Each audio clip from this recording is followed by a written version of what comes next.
There are three ways to grow your business. Welcome back to another episode of Build with a Plan with Coach David here.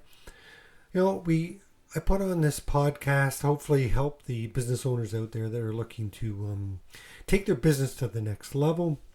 And hopefully you're gaining some insights and avoiding some of the pitfalls and some of the prices that I paid when I was growing my business. Today we're going to talk about three ways to grow your business. There's growth, just straight up growth. There's scale, and there's acquire a business.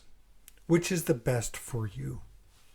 Well, let's define what I mean by those three. There's growth, right? So there's the cost of goods sold, or the COGS, right? That's the material, the time, and all that it costs to produce that product or service. So that rises at the same rate as the growth. As in, the more clients that you get, the more, what it costs you to produce that product or service is the same. So therefore, your profit margin doesn't actually grow, it stays the same.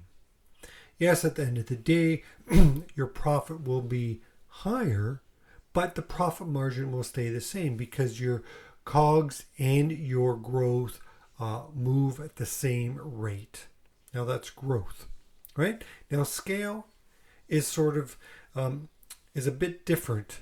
Scaling means that your cost of goods don't rise at the same rate as your growth in clients, which means that your profit margin grows exponentially based on that. And that's where, most people want to say that they're scaling their business, but they're really only growing their business because they have to be very aware of what does your COGS, what does your cost of goods sold do when you acquire more clients. And acquire means that you actually either merge or you outright acquire another business. And that business could be a competitor of yours. It could be a complementary business to what you're doing.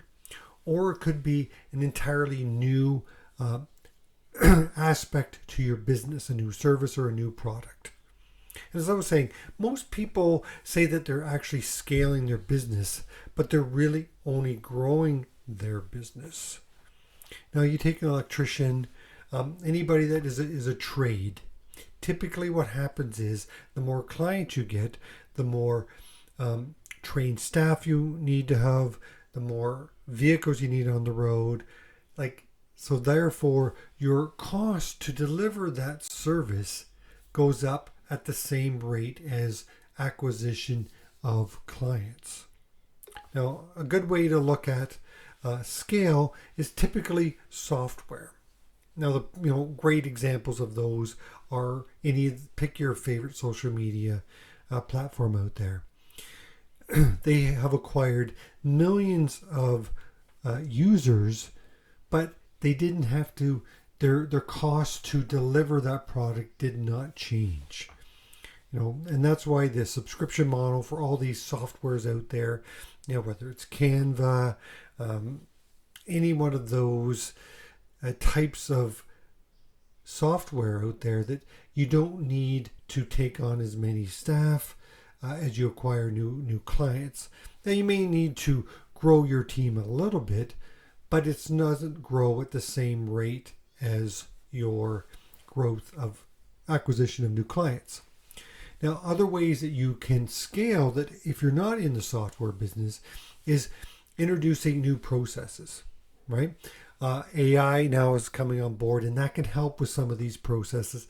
It could speed up or help you skip a few steps, therefore not requiring you to take as much time to move people to different processes. Or you could look at new and improved equipment. You could look at, if you're producing something, is there equipment that can do more than what you currently have?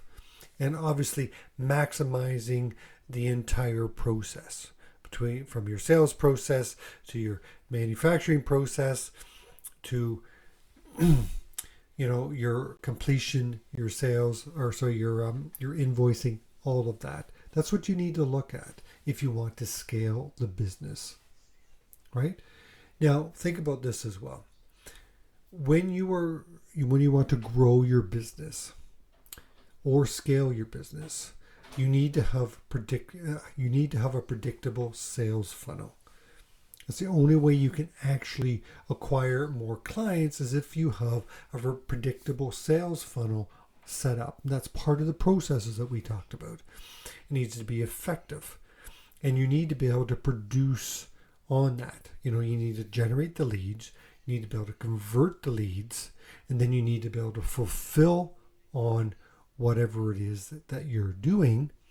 Plus, then you need to be able to either get paid up front or make sure that you get paid at the end.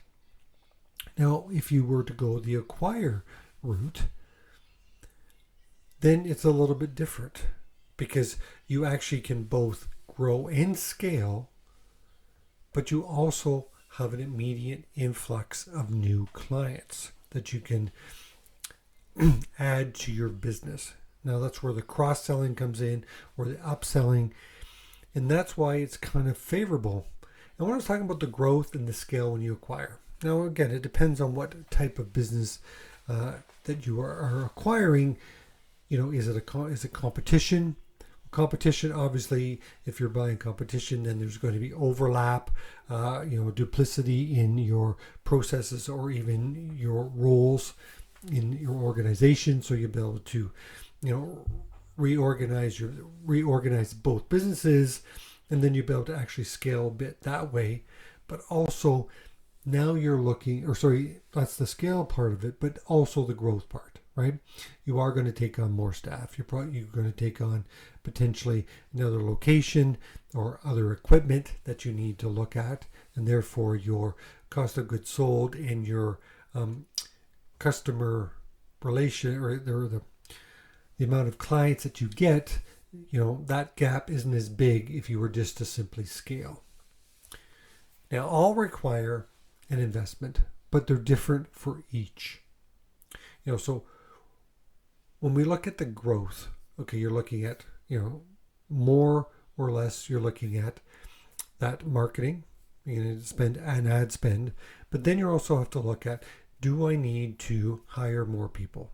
Now, again, if you're a tradesperson or someone that is in the home services business, or in the health services business, do you need to hire more staff? Do you need to buy more equipment? So that's what you're looking at. You've got your sales, then you've got to look for fulfillment, right? And also, are you building up that sales team? Are you needing to add to your sales team for that growth? Now, when you're scaling, again, you might be investing in technology. You might be investing in some new equipment. So that you have to look at it, but you also, again, you need to have that predictable sales funnel set up so that you can make sure that you are bringing in new clients so that you can, grow that way. And again, remember, your profit margin is much better growth when you are scaling. And then when you acquire, obviously you need to be looking at actually purchasing that business. Now, there's a few ways to do that. There's the vendor financing. There is just outright, if there's the cash flow in your business, then you could look at borrowing, or if there's enough profit in the bank, depending on the business, you could, obviously depends on the size of the business, do you just buy it outright? Clearly the big players out in the market, they look at acquiring, because they've already maxed out on their sales. Their marketing is out there. So how they look at actually growing the profit, and you got to remember the big boys out there, they're looking at the profit, the bottom line. So if you're in a position now that you want to grow your business, you want to increase the profit. Ideally, what you want to do is you want to increase the profit margin. So growth, just straight up growth, is not necessarily the best. Yes, at the end of the day, there could be more profit in your bank account, but the profit margin is more or less going to stay the same. So you want to look at increasing that profit margin. So therefore scaling your business, looking at what can you do differently in your business. Can you add some software? Can you add new processes? Can you add new equipment?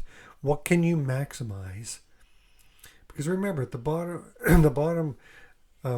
at the end of the day, you are looking at wanting to increase your profit margin. So that way, when you actually acquire more clients, not only are you going to have more profit, but your profit margin is going to be bigger.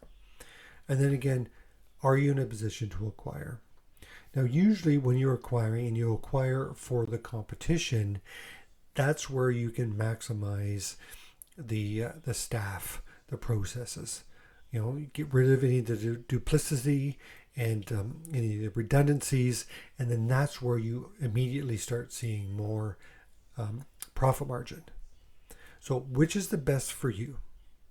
Well, it really depends on where you want to go with your business.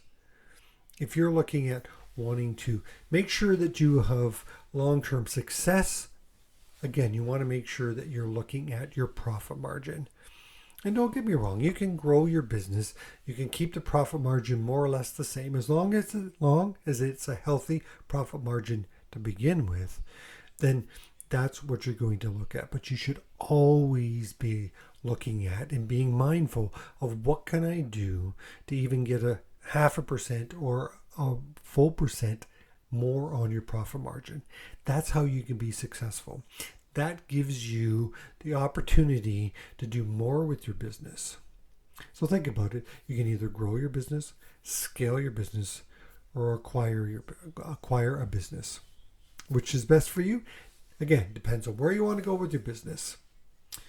All right, so that concludes this part of the podcast. Just wanted to shout out there if you have any questions that you want me to talk about on the podcast, on a future podcast, please reach out, send a message through the however you've got this podcast. You can reach me on LinkedIn. It's David Pataki. You can go to yourfsmatrix.com, reach me that way.